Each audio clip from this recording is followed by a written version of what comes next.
এই তীব্র গরমে শরীর ঠান্ডা রাখা সবজি দিয়ে কম তেল মশলায় মৌরলা মাছের এই পাতলা ঝোলটি বানাবার জন্য প্রথমে সাদা তেল ভালো করে গরম করে নিতে হবে। এবার এই তেলেই মৌরলা মাছগুলোকে হালকা করে ভেজে নিতে হবে।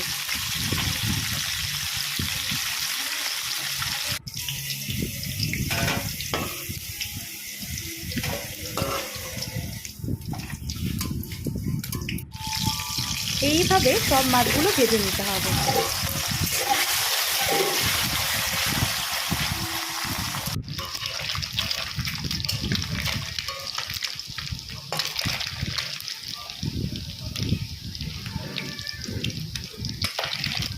মাছগুলো ভাজা হয়ে গেলে এই তেলে কালো জিরে ও কাঁচা লঙ্কা দিয়ে সুন্দর গন্ধ বেরোলে আগের থেকে তৈরি করে রাখা নুন, হলুদ গুঁড়ো, চেরা কাঁচা লঙ্কা ও জিরে বাটার মিশ্রণ দিয়ে কষাতে হবে।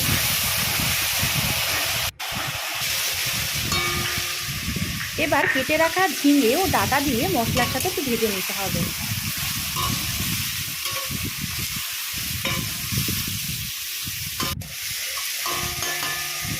এবার আলু ও পেঁপের টুকরো দিয়েও একটু কষাতে হবে। চাইলে এতে লাউয়ের টুকরোও দেওয়া যেতে পারে। এবার ঝোলের জন্য জল দিতে হবে। ঝোলটা ফুটতে দিতে হবে।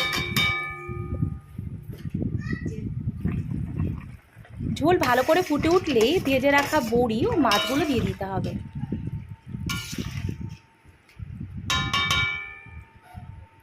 জোর আঁচে ঝোলটাকে ফুটতে দিতে হবে।